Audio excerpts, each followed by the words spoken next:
This is a guitar from Orangewood. It's the Berklee TS.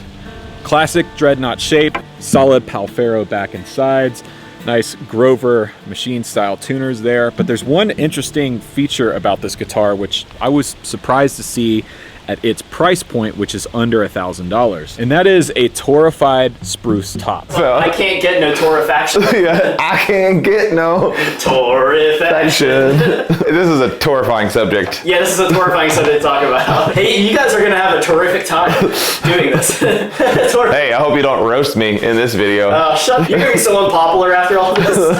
We'll really have to... We're gonna have to spruce this. Damn it, that's what you just took mine. Oh my god. Oh my god. That was my next one. Well, I have to spruce this one up.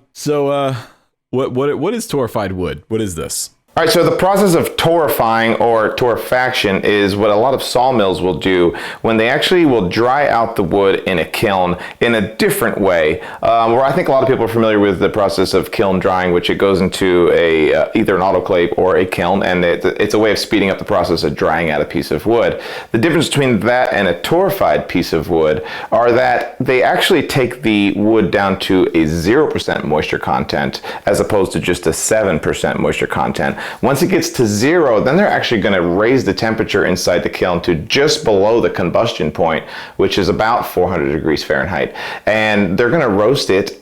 It depends on the piece of wood, honestly. Anywhere between, 60 minutes all the way up to multiple hours. And what that does is it actually changes the cell structure in the wood and completely dries it out. And basically crystallizes it. And it's a process of simulating what a piece of wood would achieve over many years, instead of it taking 30 years to get to the point where it is that dry and brittle. It does it in a few hours. Now I should point out that Orangewood did send me this guitar for free, but they are in no way sponsoring this video. They didn't ask for a video, and they don't have any input as to what I say in this video. And I'm not actually keeping this guitar. I'm gonna give it away to one of you guys. The details on how to win this guitar are in the description box down below, so check that out if you're interested. And thanks to Orangewood for sending this out. So one of the things I've actually noticed about this guitar is how stable it is. So we're out here in the woods, about 45 degrees Fahrenheit.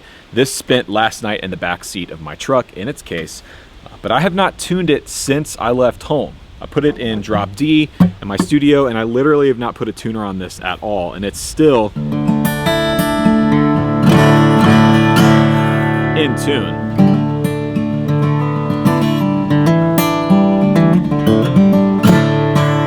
In fact, I think the cold is having more of an effect on my hands than it is this guitar.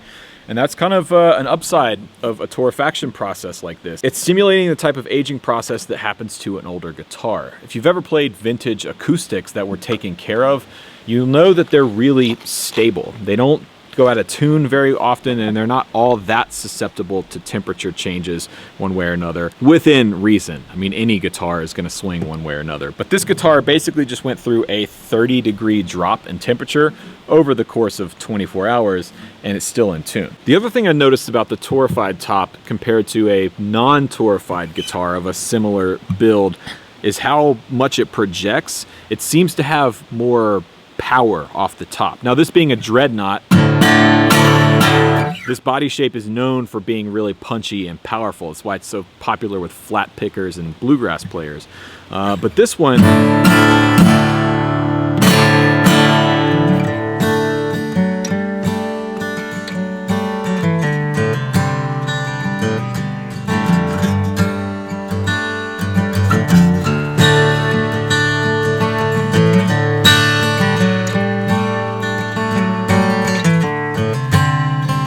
so in your experience, how does torrefying the top compare to an actual vintage guitar? Do you think that the process of torrefaction does a good job of approximating a truly old, naturally aged instrument? That's like such a tough question to answer, because obviously the old guitars that I've had come through my shop, like a pre-war Martins and things like that, they are, not only is the top torrefied, or not only is the top old, but so are the back and side. So is all of the glue.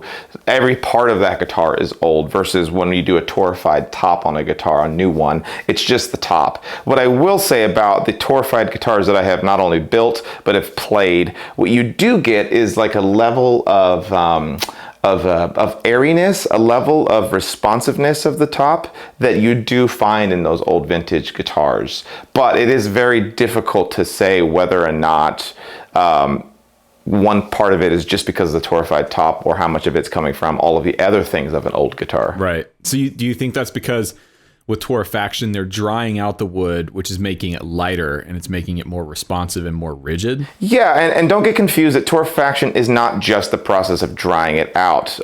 We all deal with dry wood. I mean, you want at least 7% or less percent moisture in a piece of wood. But it's really, the real magic in torrefaction is the process of crystallizing the cell structure of the wood, which gives it a completely different characteristic to it. It also stabilizes the wood.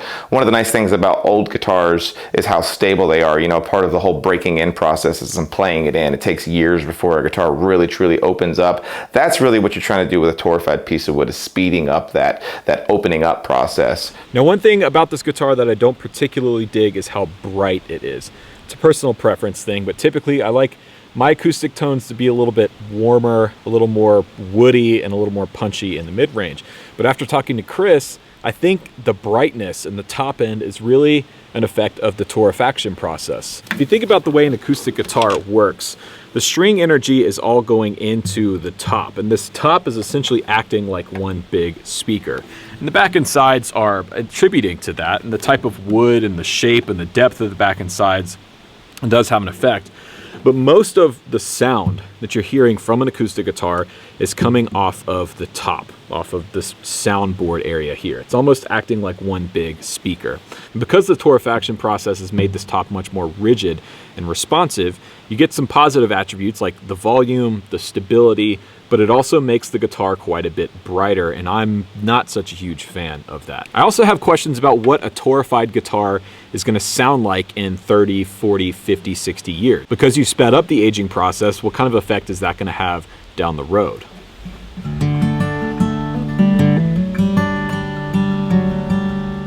Okay, so I get a lot of people who are on my wait list who are interested in having a guitar built, and they always come to me with some information, but also a lot of questions. And one of the ones that always comes up is, what is this torrefied wood I see on your list here? So I have to explain to them what it is. And then it always is this, should I get it or should I not? So what I always try to tell folks about torrefying is, if you really like that, that really pure wood sound of a guitar, I think that that's what the torrefied guitars that I have built brought out in the guitar. They are very pure is the best word that I can think of. They don't color the sound nearly as much as an untorrefied top. The untorrefied wood, in a lot of ways, kind of has a little bit more of the characteristics that you're looking for. Like if a Sitka spruce has like a punchiness, an Adirondack spruce has even more punchiness. For some reason, to me, the torrefied woods tend to be less. Kind of the EQ curve on it is less pronounced in those areas, if you will. But what it does offer is a lot of stability. So I tell people to get torrefied wood a lot of times if they're working musicians and they're going to be going outside and inside. Torrefied wood's a great option because of the stability of it. And if you've got, you kind of want that vintage look. So it's a consideration. It's not a silver bullet. A lot of people look at torrefying wood as kind of like, yes, this is going to give me that vintage tone that I'm going after. It's not. It's kind of part of a much larger quest to capture that sound. I think it's the right track, but it's not the silver bullet.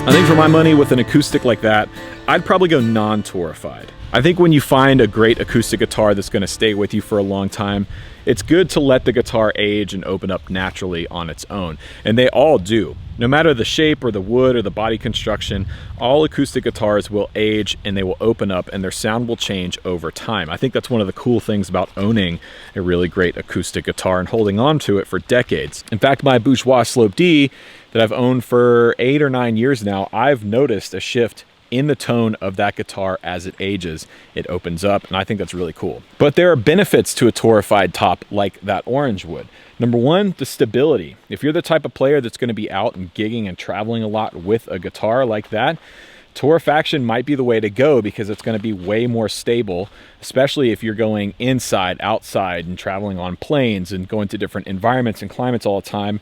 It might be a good idea. Also, if you like that super bright, punchy top end like that, the Sitka spruce top that's torrefied along with the Palfero back and sides is going to give you that kind of sound. It's not really my cup of tea, but that's subjective. If I was going to spec that guitar out, I would have probably gone with rosewood back and sides instead of Palfero, but I understand why they went with Palfero because it probably helped them get well under that $1,000 price point, which I think is really impressive. Overall, I'm really impressed with the orange wood. I think they did a good job on the Berklee.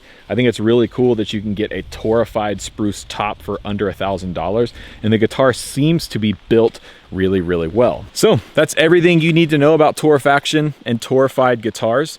Once again, if you want to enter to win that orange wood, you can follow the link in the description box down below. And while you're there, check out some of my video courses, as well as some affiliate links to some of the gear that I use to make today's video. Huge thanks to my friend Chris Alvarado at Driftwood Guitars for coming on and sharing his expertise today. Driftwood Guitars YouTube channel is amazing. I highly recommend checking it out. It's also linked in the description box down below. And I think they're planning on doing a review of one of these orange woods in the near future where they actually modify it and revoice the top and the bridge to change the sound, which is actually going to be really interesting to see. So I'm going to go enjoy the rest of my camping trip. My name is Rhett Shull. Thank you guys so much for watching, and remember, there is no plan B. Can you promise me something? Like, I want to hear after we went all this trouble. Like, I want your video to just be you being like, "Hey, so Chris, so is torrefied wood cool?" And you just like cut out one place where he goes, "Yep," and he just cuts it. All right, thanks, Chris. That was Thanks, Chris. That would be great. What do you think? Yep. Yep. Matt always says that. He goes, as the great Abraham Lincoln once said, "Yep." I'm sure he said that at some point. He said it. He said it. You know he said that at some point. Like, yeah.